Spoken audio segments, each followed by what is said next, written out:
Which towns are willing to do that? And- North Kingstown and Jamestown. All right. Narragansett leading the pack again. Paving the way. We're trying. And if we do that, we'll probably get more people in next year. Yeah, once we do it, the other ones kind of fall in with us. No one just wants to do the first one. We're gonna get the crap for it, and they're gonna like to sail in afterwards. We've been doing this for years.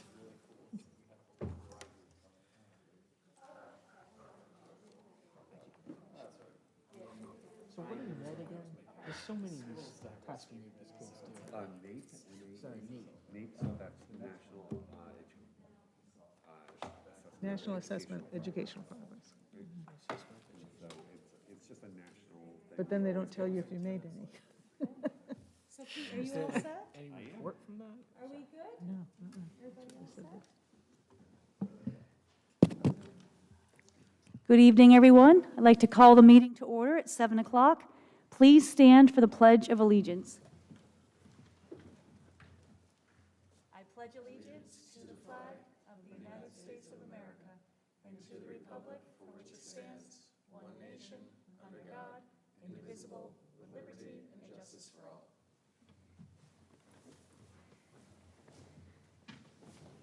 Good evening, everyone. I'd like to thank everyone for coming.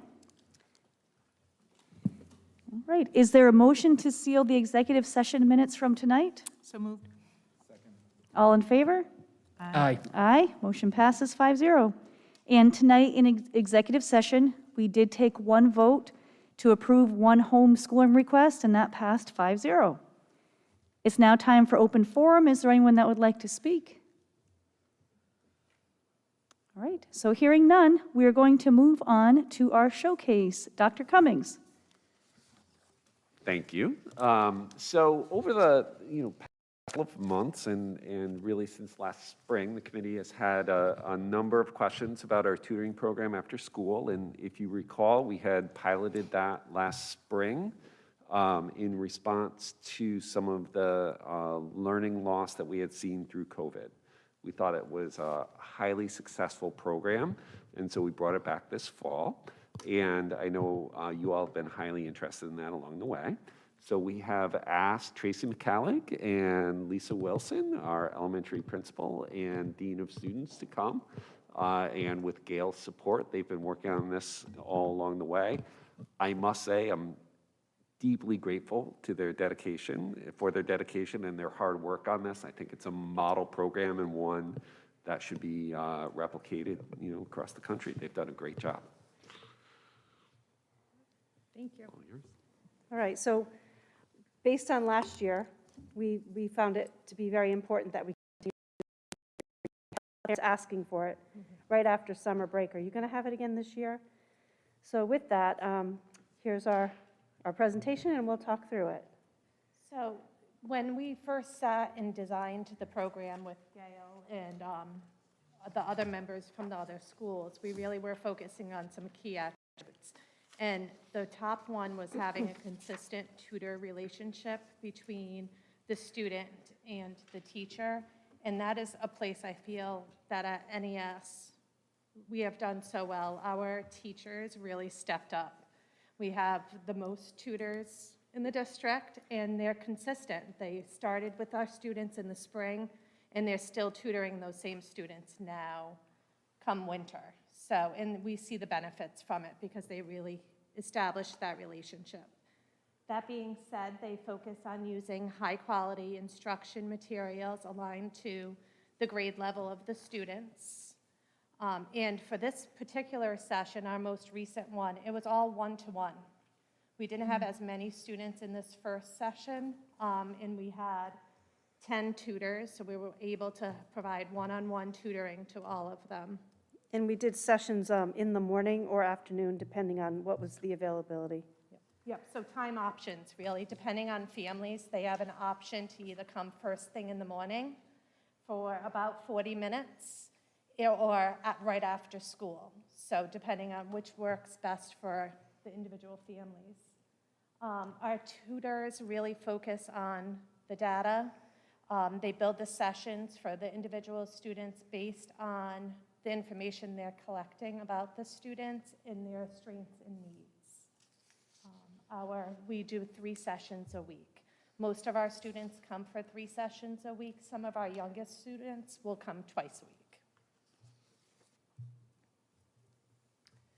What we really tried to focus for this first round this year was tying it into our MTSS, into RTI cycle. So when we met for our first round of MTSS, where the grade level teachers and interventionists discussed students, we really tried to bring in what students would benefit from tutoring and what was the diagnosis, like what can we do to best meet their needs. And then the tutor would pick up and plan, deliver, and then monitor. And what was great is when we came back to that MTSS cycle, it's a 6-week cycle, not only did we have information from the classroom teachers, but we did from the tutors and the interventionists, and everybody was on the same page, so it was really best for students. So our current session, like I said, it was almost like a little soft start for right now. We focused on students with, on the cusp of a Tier 2 intervention. Our Tier 1 students who we just identified needing a little bit more. We had 10 tutors and 13 students that agreed. We had invited more, but at this point, with the start of the school year, we had 13. We really focused on literacy, but we had a few students that had math goals that we also addressed. And a lot of that came from parents saying, oh, well, can you do math too?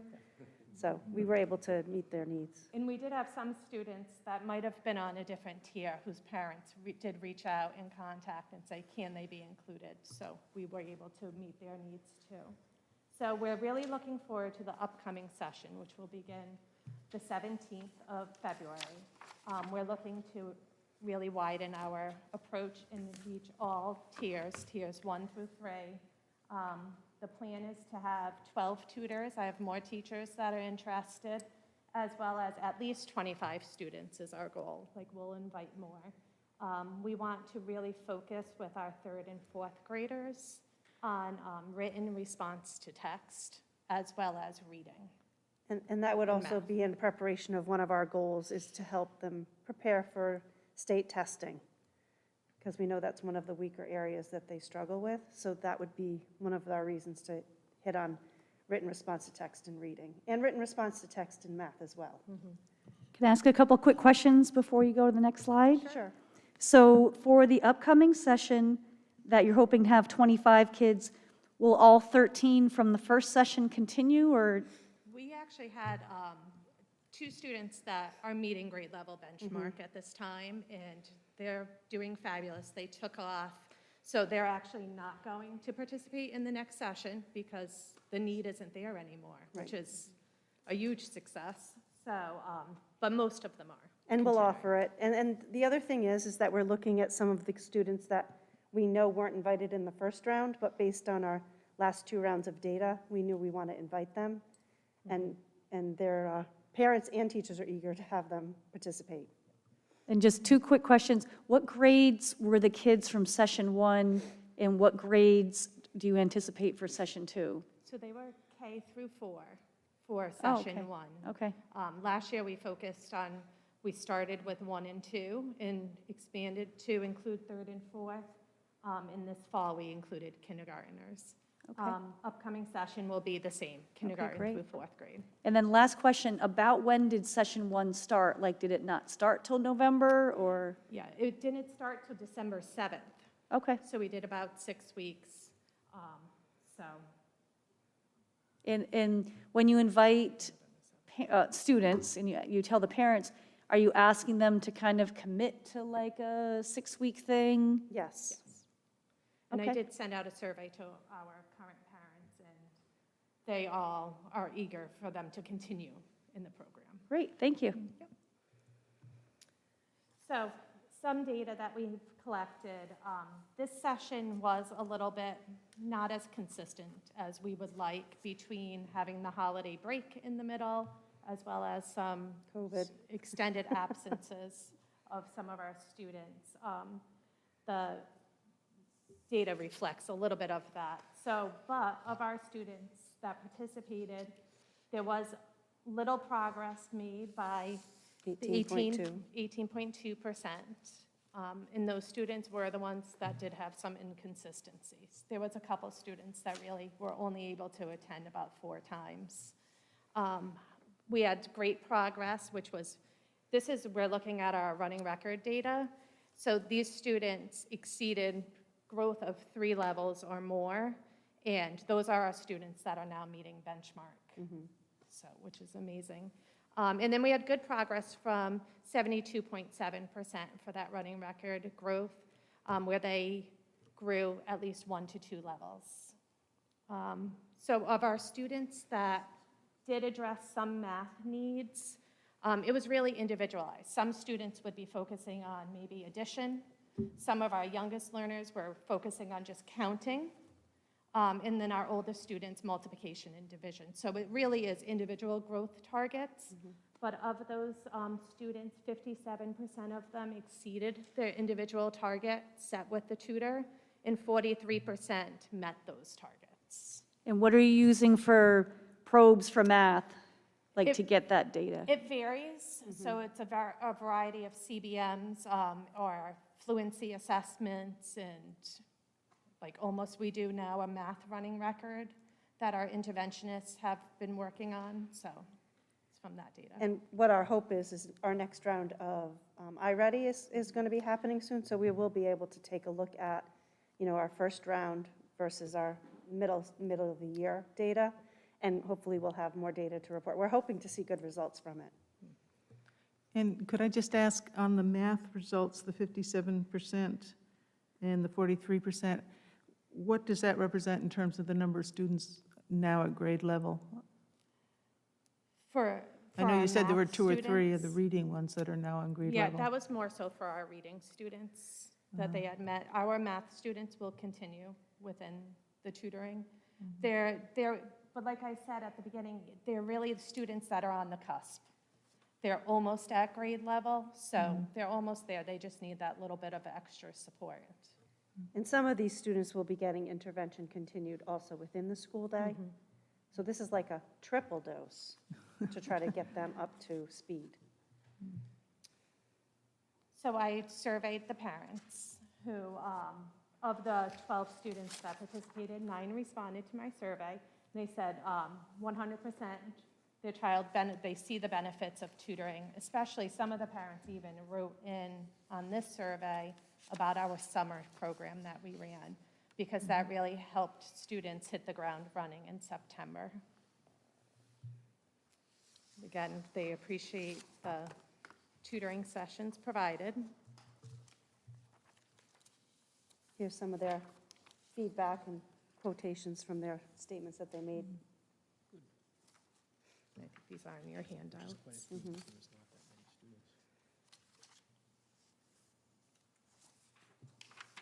And just as a reminder, one of the things we certainly entered into this as kind of recovery and addressing learning loss. I think, as an organization, it's been great learning for us as well, right? And to really see the power of that intense, targeted work with very small groups of students. And even though it is resource intensive, the outcomes are really fabulous. And could you all just talk a little bit about the carryover from the tutoring into the classroom, what some of the teachers are saying? Sure. Yeah, I mean, the teachers have definitely reported that they see a benefit to it. They are often, they're in it. They're working with the students, and what's the best part is our tutors are our teachers, not necessarily their classroom teacher, but it's really allowing for collaboration and discussion and something that somebody else might pick up on that the classroom teacher didn't. So the students are definitely growing, and the teachers can see that. Yeah, one of the things that, we noticed from our MTSS meetings is when the teachers are talking about their kids, they're also talking about their interaction, the adult-to-adult conversations about what the tutors are doing. So there is that open dialogue, and they see each other as working with students together. And some of the teachers are their actual tutors, but a lot aren't. I mean, we have a variety of teachers teaching all ranges. Just some snapshots of some of our tutors that were working with the students.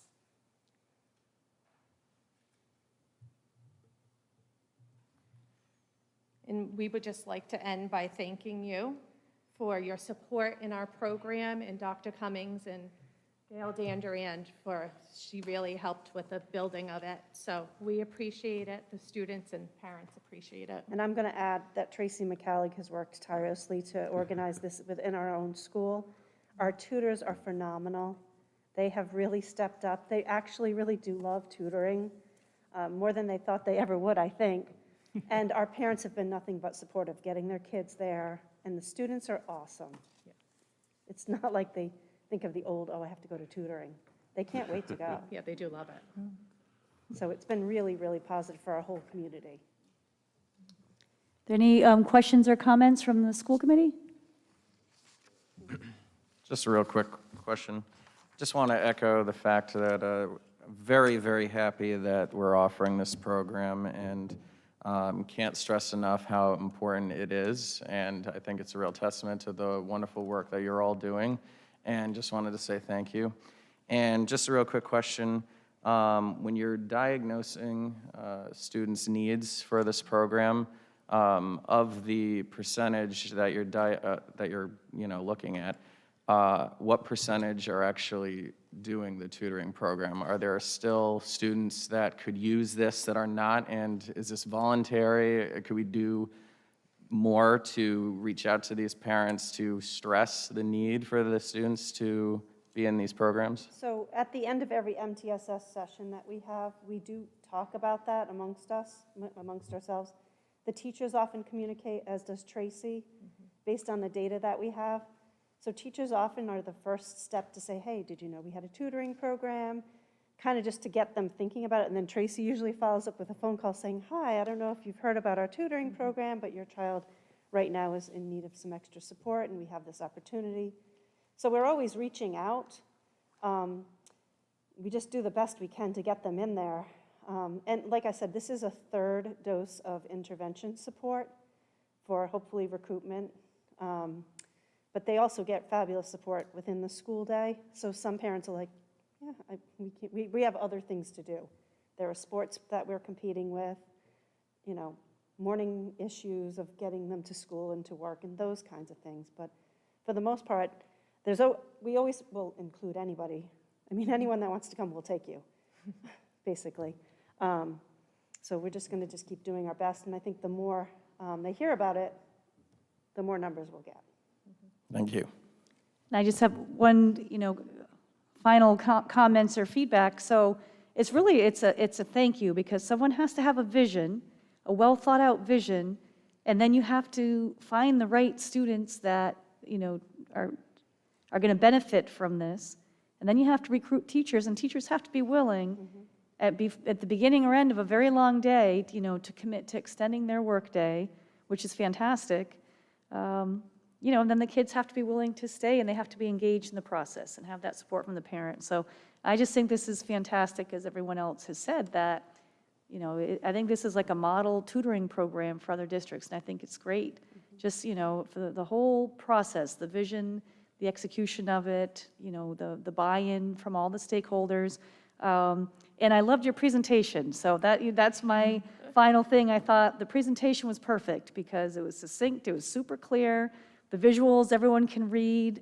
I hate when there is a PowerPoint and the font is so tiny that drives me crazy. And even I love like the one-page snapshot of the whole thing. I thought the whole thing was fantastic tonight. So, and everything I needed to know in 8 minutes instead of 38 minutes. Everything was perfect. Well, if you need any more information, you know where to find us. Yes. Thank you very much. Thank you. Thank you. Great job. So we're moving on to oral reports.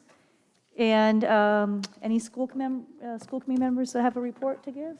Just briefly, the district's diversity committee met recently. Spent the majority of the time discussing the language around setting purpose, goals, and outcomes, and then came to the conclusion that shifting from the idea of committee to team is a great way of just communicating their desire to be more inclusive. And we talked a bit about recruiting strategies for parents and students. So as we continue to develop the language for purpose, goals, and outcomes, we could have the direct feedback from the people who are most impacted and involved. Through the process, there was also mention of the town's IDEA committee and potentially drawing on some of the work that they're doing as well. Alex, do you have anything tonight? I was just going to add that I did attend the town IDEA committee, and I was really, really impressed with the work that they're doing and engaging and involving everyone in the community. And we're already working with the students at URI and looking at what kind of opportunities, programs to bring the community together, community involvement festivals, bringing in speakers. I know we're looking at Black History Month already next month, so very interesting things on the horizon here in Narragansett, and more will come in the future meetings. Thank you. Diane, do you have anything? Justin, do you want me to give the update from the building committee? Yes, yep, Okay. go right ahead. All right, so Justin and I attended a building committee meeting, and really with the focus on looking at the long-term capital plan, and in particular, what projects were completed this year or slotted to get completed this year, and then obviously looking ahead about what projects are being prioritized for next year that we'll hear more about when we hear our first look at the budget in our subcommittee, our budget workshop, so. Okay. Nothing else to add. That's a perfect summary of it. Okay, great. And so we are now on to the superintendent's report. Dr. Cummings? Great, thank you. So I'll just give, a brief update, and then I will hand it over to Gail to go over our science scores. So, since we last met, we have been bearing the brunt of the Omicron surge. And so, we did have a bumpy 2 weeks as we returned to school. Things seem to be settling down right now. So I'm grateful for the tremendous work of, our administrative staff, our teachers, our support staff, really keeping the schools open. It was certainly a challenge to find subs, and Emily Sweeney in our main office has just done a phenomenal job recruiting subs and getting people in the right places at the right time. So it really has been a team effort. We continue to do large amounts of testing. We're one of the few districts that's consistently continuing to do that, and that we find that to be incredibly helpful in terms of maintaining a safe environment as we possibly can. I will say that things have settled down a little bit. I also want to acknowledge the incredible work of our nurses. They've really done a great job in terms of keeping everyone healthy, and there's been a lot of switches to the rules, which I wrote to the district about, a couple of times. As we get settled in, we are trying to maintain as normal a atmosphere as we possibly can. And so, as Lisa and Tracy are here, they're dealing with it every day. It's tough. We've had a lot of kids out for extended absences. We've had teachers out for extended absences. And so as we try to say, we're trying to get, quote unquote, back to normal, but we're not back to normal yet, right? We're working hard to keep it as sane as we possibly can and to keep it as consistent as we possibly can for students. All that being said, there's lots to celebrate, right? The classes are going on. We're getting some nice college acceptances. Sports are happening, arts are happening, activities are happening. There's music, there's theater, there's art, there's sports. There's all the things that we would want our students to be experiencing with some safety precautions, right? And so, we're looking forward to this surge kind of diminishing, as we go forward and getting us back to normal as we can. and looking forward to a spring with some fresh air and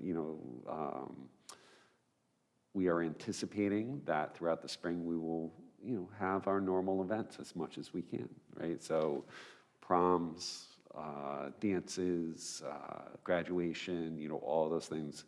Right now we are counting on holding all of those things. So the planning for that, believe it or not, happens pretty quickly.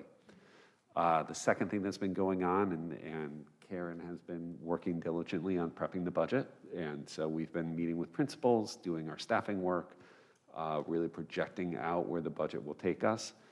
As I have shared with you previously, we are right now projected to take a significant cut in state aid. And so that's around over $800,000 cut in state aid. We are hoping that the legislature will address that, so it's not as drastic a cut, but we can't count on that right now. And so that's certainly factoring into, our budget design as we go forward, but more of that will be coming. And I will be presenting the budget to you at our next meeting, and that will kick off our budget workshops, immediately following that. And so lots going on between COVID and budget and just life in our schools, but staff has been, tremendously dedicated, doing an incredible job. And, I'm really grateful to be in a district where we have such wonderful teachers, administrators, and support staff because they're doing just such a great job. So with that, I'll hand it over to Gail, and Gail's going to review the outcomes of the science assessments. If you recall, at our last meeting, we went over the English and math, and these are the science scores. Good evening, everyone. So tonight, I'm just going to quickly go through the science scores with you. As Pete said at the last meeting, I went over the state assessments for ELA and math. So just a reminder that these science assessments are given in grade 5, 8, and 11. The areas that are assessed are physical science, life science, and earth and space science. And the tests are about 60 minutes, so the students have 2 60-minute sessions. They can have additional time based on any accommodation needs that they have. We give it on the computer. There is a paper version available if a student needs that accommodation. And the items are a performance task. So the students are given a stimulus, and it could be a passage that they have to read, or a video they have to watch, or a data set they have to look at, or a diagram. And then they answer questions based on that stimulus. Sometimes the questions are a multiple choice, or a drop down, a fill in the blank, or some type of extended response. So as a state, the state didn't do that well. We had, for the state, the percentage of students who met or exceeded expectations was 32.1%. That's as a state. State results by grade, if we break it down to how they did in 5, 8, and 11, you can see from this graphic here, between 30 and 35.7% is how we did as a state. So let's talk about our scores and how we did by our grade level. So in our grade 5 students, and remember our grade 5 students, that's not only what they learned in grade 5 science classes, it brings what they learned from the elementary school up until grade 5. So we had 59% of our students meet or exceed, and the state had 30.4%. So we were above the state average for grade 5. Grade 8, we had 30% meet or exceed the standards. The state, we were a little close to the state on that one, closer than we'd like to be. They had 30.6% meet or exceed the standard. And grade 11, we had 54% meet or exceed the standard, and the state had 35.7%. I'm sure you would like to know how we did compared to other districts, so I will tell you that information as well. Compared to some neighboring districts, Narragansett, we had, like I said, 47.9% meet or exceed the standard. South Kingston had 50.3, Charahoe had 48.8, and Exeter West Greenwich had 42. So we're right in the pack there with how the others did. So what did we do with this data? So the curriculum team and I met with the science teachers at the middle school and at the high school, went over the results with them, went over areas that we did well on, areas that we didn't do well on. Very much the same conversations that we had with the RICAS, where some great conversations happened that included things like, oh, we don't get to that until May or June. We need to make sure that we get those concepts in before the tests. Or, oh, we don't give our students as much practice looking at a graph and having to respond to questions based on the graph. We need to give them more experiences in that. At the elementary school, I had a meeting last week with the VAT teams, and we shared with the elementary school people that, you know, that grade 5 test is also based on what they do at the elementary school. So we need to make sure that we get some of those concepts in that aren't taught again in grade 5 so that they'll be ready for that assessment. So, you know, we did do better than the state, but not as well as we would like to do. We think that part of it was, you know, because of COVID, of course, we didn't have as much hands-on time that we've had in the past for science. We hope that going through these results with the teachers brought some ahas to them as far as what they need to make sure they focus on before the assessment. And we're also doing some deep dives into what other materials are out there, especially for elementary and middle school. As you know, we have requirements by the state to select highly qualified curriculum materials in science by 2025. Right now, there's not a lot out there that is in the green in ed reports. There's actually nothing in the green for elementary right now. There is one vendor that is in the green for middle school. We have started to do some pilots with that one vendor just to do our due diligence, so when it comes down to it, we have some experience with that. But it's a little bit of a waiting game right now. We don't have much to choose from, but it is on our radar to make sure that we're choosing a product that we know will prepare the kids for what they need, not only for the assessments, obviously, but for skills they need for life. What's the middle school vendor that's on the ed reports list? Amplify Science. Amplify, yeah. So right now we use FOSS, which is what GemsNet uses as well. And FOSS right now is in revision to try to get, they go through this process with ed reports, and if they don't make the cut, which is called in the green, they have time to revise. So they are submitting their revisions, and hopefully they will get themselves in the green and we can continue with them. But if not, we need to select something that is rated in the green through ed reports. Do you or Pete know, like, are we in a multi-year contract with those, or like, is it like a 1 to 3 year contract, or? So right now, we're in a year-to-year. And so we had been in a 3-year contract. And so we are, you know, in the process as we go through the analysis of what is the best fit, both for professional learning and for curriculum standards, or curriculum materials, about what direction we'll go in. And so right now, we will continue with GemsNet through the end of this year. And we are doing, we may do another 1-year contract with them for next year as we figure out what the next step is with the science materials, because we don't want to switch and then have to switch again. Right. Right. It is concerning, though, that there's no options at the elementary level that are It in is the green for ed concerning. reports. And, you know, so there are lots of strands with this, right? So there with, you know, with the science, it's certainly having the right excitement and hands-on materials and things that spiral from elementary school all the way through through grade 12, there's a significant shift, of course, right, coming from grade 8 to grade 9 in science.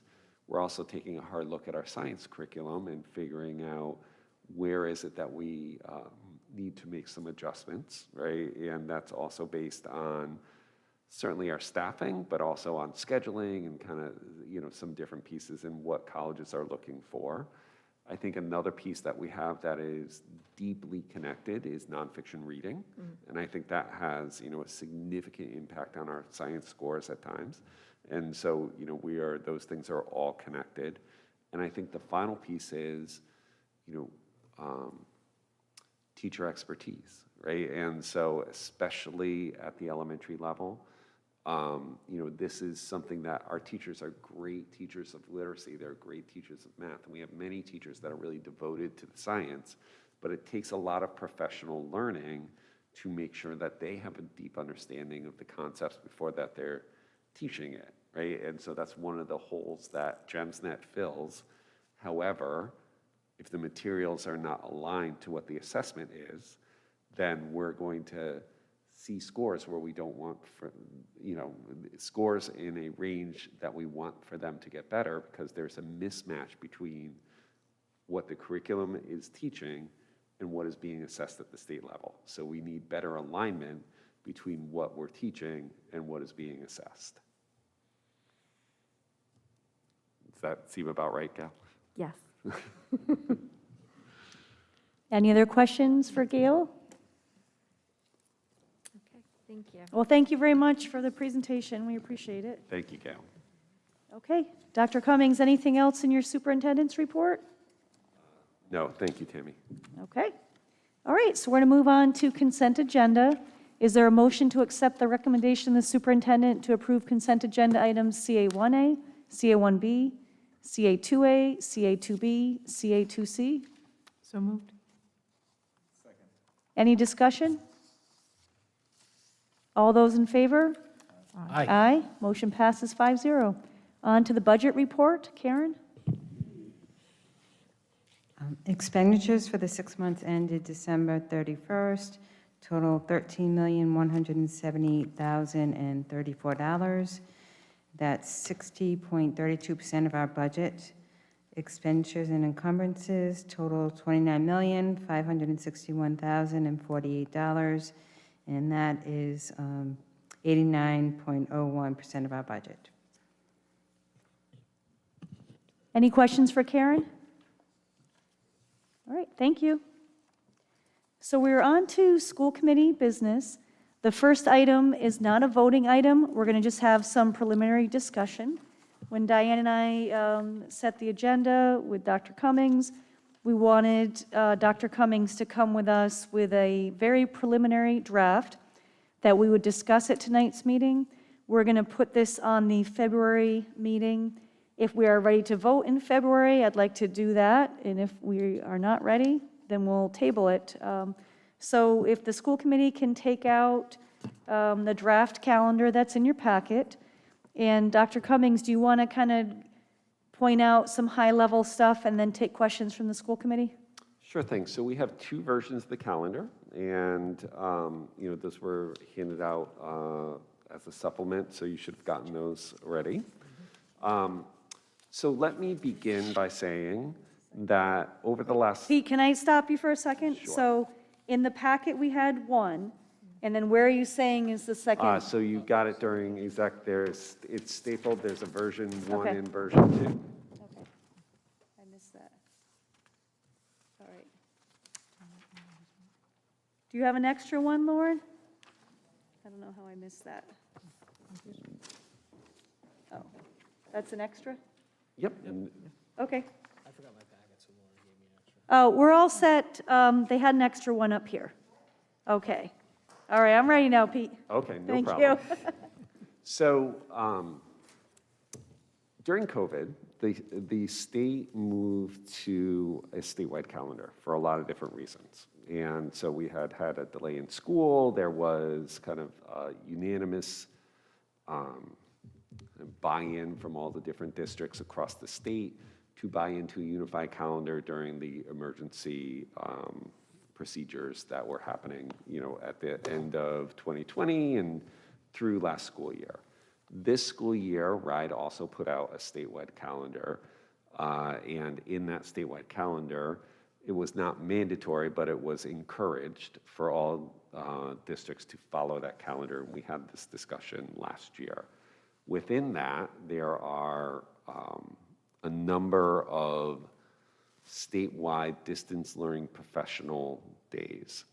We have not yet received the calendar for the 22-23 school year. So everything that we're talking about today is preliminary, and we will have better information about the statewide calendar when that comes out, and we can certainly make some adjustments to this calendar depending on where that is. The version 1 in front of you is our best guess about what that calendar will look like. What it has is starting after Labor Day, so on September 6th would be the first day of school. Teacher professional days would be at the end of August. We do need to give election day off next year per, it's one of the state rules. So that would be November 8th. We typically give the 23rd, the Wednesday before Thanksgiving, off. And then that would be a full week for Christmas break, a full week for February break, and that would have us getting out on June 20th, because June 19th will be a holiday. Okay? It's the new federal holiday. So that would be kind of an approximation, right, of what it could look like with a full February break. Version 2, if you turn the page, would be, what we would suggest would be with a shortened February vacation. And if you recall, before 2020, we had moved to a shorter February vacation with the goal of being a coastal town, of getting out a little bit earlier in June. And there was a lot of consent. Again, we had surveyed. Every year it kind of broke 50-50. Half the people want a full February vacation, half the people want to get out earlier. And so in this version, we still start after Labor Day, election day off, those types of things. One idea is to give a longer vacation for students, and so that would give, in February, a professional day on Friday the 17th, then the weekend, 18, 19, 20, because that's President's Day, give one additional day on Tuesday the 21st, and then if you go down, that would then have us getting out on June 14th rather than June 20th. And so that's with a shortened February break. Now, we can make adjustments to that. For example, you could take out the professional day on the 17th, right? We could put that in a different spot, and that would get us out one day earlier. You could just make it a long weekend, 20 and 21st. So there's lots of permutations that we can do to adjust a day here or a day there. But essentially, the concept is shortening February vacation to 3 days instead of 4 days really gets you out several days earlier, believe it or not. I'm sorry, shortening February vacation, having it be a 3-day week instead of, a 4 days off really gets you out almost a week earlier. Pete, what about primary day in September? So my understanding right now, right, and I will look that up, is I thought that was every 4 years, but if it is every 2, we will take a look at what day that is. It's always been like every 2, because we get, we have to close for primary and election day, always in the same cycle. Yes. Like every 2 years, like it's tough. It is tough. So 'Cause we'll it's take a look adding- at what it's- day primary day is Yeah. and include that. Yep. That one escaped me. My apologies. And it obviously won't affect version 1 or 2. It's just another Yep. thing to contend with in September, which is, we moved away from having the whole district closed on the Jewish holidays, for a lot of different reasons. We absolutely will recognize that for any staff member or student as an excused absence, and no assessments on those days, and, happy to continue that. But it did get challenging. September got very broken up when Labor Day was late, and then we had to close for primary day, and, early on, we closed the whole district for some of the Jewish holidays, so it got very fragmented in September, but whenever primary day is, if it's Tuesday the 13th or whenever it is, that's going to just be another day we have to close in September. Correct. One of the things that we have done in the past and we could do is we can look at professional learning days on primary day as well, and we have done that in the past. And the timing of that is actually good. Yes. And I know once upon a time, we're even going to try to reach out to our state reps to say, if the schools aren't being used to vote, can you change it so for all the cities and towns, if your schools are not used on primary day, you may stay open that day, but. Right, that was a non-starter. Yeah. So I guess my other question is, with the professional development days in either calendar, I'm trying to look at the color coding and stuff like that. So if we're going to just focus on professional learning days for teachers in the first version, can you just highlight where they are again? Sure. So they would be actually before school starts. So new teachers would be August 26th and 29th. The teachers would return on August 30th. We would have PD days the 30th, the 31st, and the 1st. And then we have 4 PD days by contract. And so we do have one other PD day to place somewhere within the year. And so we can either do that on a primary day, or right now I have it placed in version 2 right before February vacation, but that's one that's very flexible. We can put that wherever we want to put it. So in version 1, sorry, that would then move the 180th day to the 21st. Correct. Right? So I'm just Right, in thinking what attendance would look like on the 20th if Monday is a holiday and the 20th is the last day.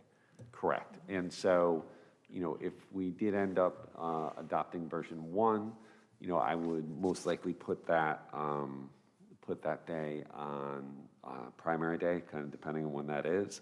Or we also have the option of breaking it up into 1 hours throughout the year. The principals would prefer that we have it as a full day, given the nature of the PD that we have to do, including right to read and some of the other pieces. But over the last couple of years, we have broken that up into 1-hour sessions. And then there's still the possibility of the state PD days that will just change it all. Correct. And we have the option to participate in those or not, and we can see what the state comes up with and make our choices. Yes. So we are not required to follow the state calendar. We can choose to participate in that if we want to. I will say, I have had some discussion about aligning calendars with some of the other South County superintendents, and so, there is strong interest in doing that. So in version 1, where is the 4th PD day if there's 3 before school? I didn't put it in there yet, so right Okay. now it would be depending on where we land, we would either break it up into 1 hours, or we would put it towards the end Okay. of the school year, Well, and probably so the afterwards. principals are saying they don't want that, and then that could be challenging for parents. I mean, if you know ahead of time, like the 3 days before school don't matter, here's the one day, you can plan for that. But then if you're doing 4 or 5 different 1-hour things, that causes some disruption to families that have childcare. Oh, no, it's after school, so it doesn't affect students. Oh, okay. I was thinking early release days, Yes, but, no, okay, I no. understand now, okay. Yes. So depending on, the feedback from the committee, we can continue to build out these two options, in terms of, unless you tell me you have no interest in one or the other, right? I think both look fine. It's just always the big thing about the February vacation. Yes. I don't have a strong opinion either way. There's pros and cons to both. And that's the one that we circle around again and again and again. And then the state finally made this is what you shall all follow a couple years ago, and then most people kept it, and. Right. And again, I will kind of give the feedback that the quality of the learning days in late June are not high, right? And even though we have, some section, Pier is air conditioned, but the elementary school is very hot. Sections of the high school are very hot. And so the quality of the learning days later in June, I do think that we get higher quality learning kind of mid-year. And so if we're looking at it from a purely a learning cycle, I would recommend to you that the shortened February break, is good. I would also say that there is a need for some sort of respite during that time. And so I would say, a 4-day weekend type of structure is one I would recommend, where if families want to go away for a part of that time, they have the opportunity to do that without missing school. But again, what do we get out of being in school between June 20th and June 25th? I'm not sure that we, as much as we really, encourage and want kids to focus and do great things there, just the nature of school with summer looming and the hot weather, we don't always get the highest quality learning days out of those times. And I would say if we go with version 2, to move that PD day off of February 17th and move it to a different day, perhaps primary day, I think that's hard because I think the teachers need a break too. So, to put that PD day wrapped around I don't think that is I wouldn't be super excited as a teacher to engage in a meaningful thing on a, just the timing of that. I think 3 days off for staff and kids, and it doesn't matter whether you have that day off on the 17th or on Wednesday, the 22nd, but I don't think that's a great choice for PD for staff, but. Yeah, we can take a look at that, absolutely. And it'll be really interesting. It would be nice if there could be some consensus with, other districts, especially if we are tuitioning kids and taking kids in and we're transporting, but that's tricky because you may get some of the area superintendents to buy into, I like that, but ultimately they're giving it to their school committee to do whatever they want, but. Indeed, but I think, there's especially in South County, there is certainly a consensus among superintendents that those late school year June weeks, in a tourist area where things are really building, there's a demand for workers for our high school students, and we want to give them the opportunity to work. And then there is certainly a desire for many of our students to be on the beach. And, we don't always, the heat and the beach town vibe for late June is certainly a challenge to meaningful teaching and learning at that time. Our teachers do a great job with it. They work really hard. They try to keep it consistent. But I don't really want to put our kids at a disadvantage and be in an atmosphere where they can't be as focused as they could be a little earlier in the year. Do any members of the school committee kind of want to weigh in on any of the calendar versions, or really, it'd be interesting to kind of hear some feedback to give Pete about February vacation? I mean, I agree with everything that you guys have been discussing here. I personally, I've heard, again, the 50-50 thing. I know I've spoken with plenty of parents, teachers, had my own personal experiences in Narragansett with the longer February vacation, and I know I personally wasn't doing any snowboarding or skiing, but had plenty of friends that were doing it and appreciated the full week off. But I certainly understand, especially since we have the new snow day policy in place, that if we are doing, for instance, version 2, shortened February vacation, it allows us to have a little bit more of that flexibility, especially when it comes to June and allocating snow days or distance learning days. So I'm personally, leaning towards version 2, try it out this time, but also interested in seeing what other districts are doing, what kind of communication we have going there. I know we like to, be the leaders out here, and certainly can advocate for this position, but that's certainly my opinion on that version. Anyone else want to weigh in? Any comments or questions?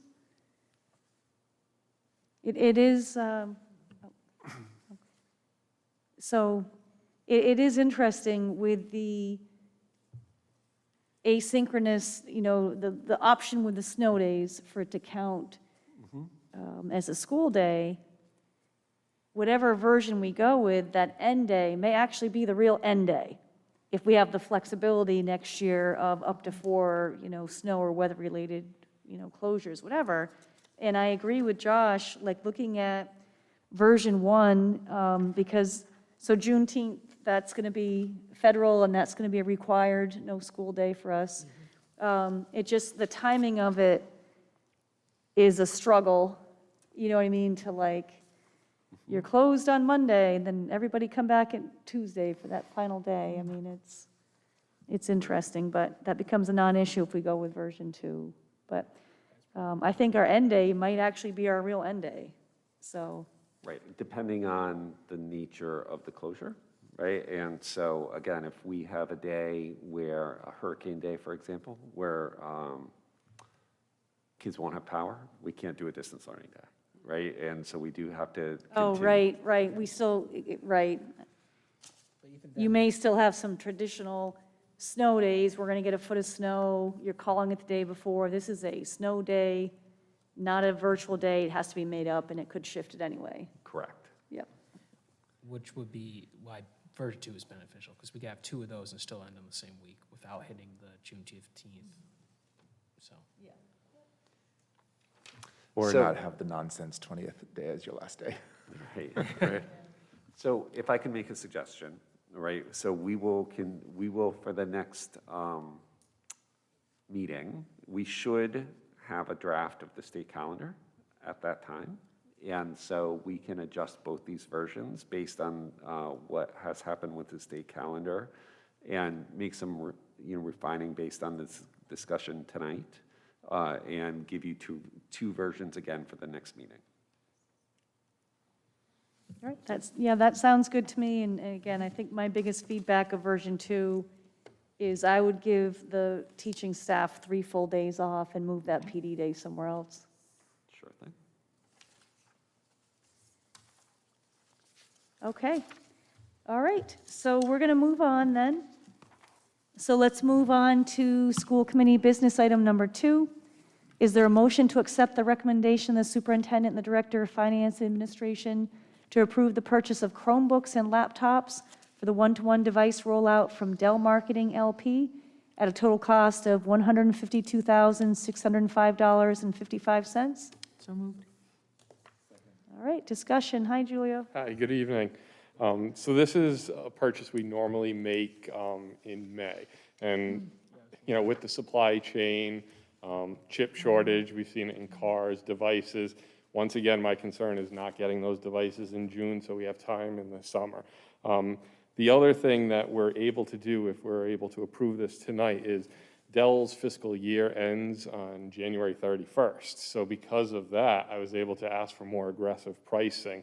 So The devices would be exactly what we've purchased, first grade Chromebooks. The only difference being is we're going to try to switch first grade Chromebooks to 2-in-1 devices, because now that we've had Vanessa Miller, our tech coach, in there, we see it's a difficult transition for some students, transitioning from an iPad, which is strictly touch, to that keyboard Chromebook device.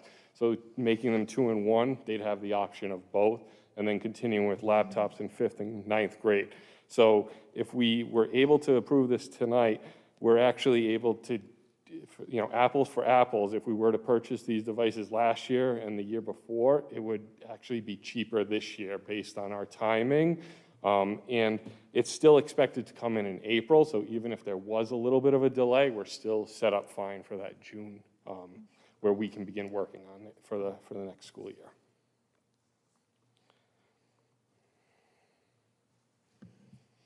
Well, as always, we appreciate you being so proactive. That's interesting. I didn't know their fiscal year ended January 31st. Very interesting. I didn't either, timeline. because I started querying regarding, what's the delay time right now? And they're like, it's about 3 months. And, we kind of went back and forth, and I mentioned the date of our meeting and when I would try to get, and they said, oh, well, we can go to finance since it's prior to our end of year and maybe even get additional and better pricing. So even with switching those to 2-in-1 devices, which increases costs, same number of devices, if we were to purchase, like I said, the previous 2 years, we're still getting a better price than that because we're so early in the process. That's fantastic. Any questions for Julio about this particular bid? Alex? Just a quick comment. I just really appreciate the fact that you're really on top of this and echo that you're really proactive with this. And I mean, this just hits it out of the park. I mean, we're hitting them at the perfect time, and it's cheaper in the long run. So, I mean, this basically sells itself. So really appreciate you being on top of it and explaining those supply chain issues to us. Thank you. Justin? Yeah, I just wanted to echo the point that, particularly of how slow the supply chain has been. We've been waiting on a printer at my workplace for a very long time. That getting this in early is a top priority, and I'm happy you recognize that. So thank you. Thank you. Any other questions or comments? All those in favor? Aye. Aye. Motion passes 5-0. Thank you. And on to business item number 3. Is there a motion to accept the recommendation of the superintendent and the director of finance and administration to approve the purchase of laptops for teachers at NPS from Dell Marketing LP at a total cost of $53,469.76? So moved. Discussion? So this is the same thing, getting to, getting the order in early to beat the supply chain issue. The other thing we did here, this is continuing our cycle. Everything we purchase now as far as student, staff, admin devices on a cycle. Last year we did admin and secretaries, that type of staff.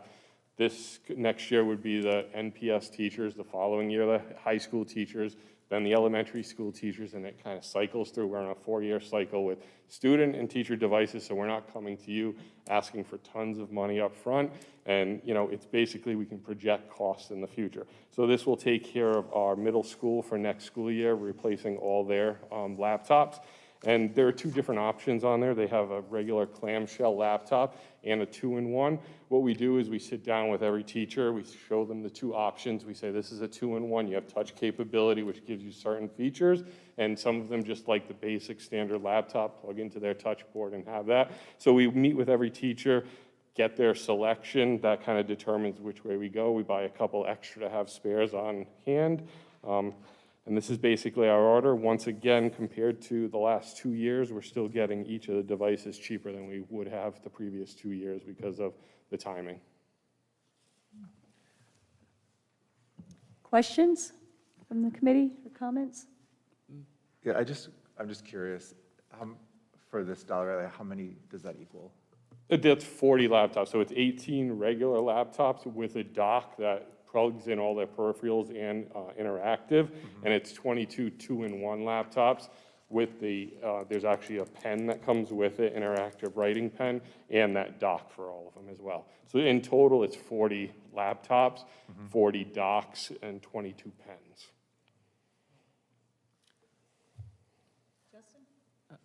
No, I was just thinking, like, if you are getting this good of a deal because of just when you're ordering, we might want to just continue this indefinitely. Yeah, If so it- now that, yeah.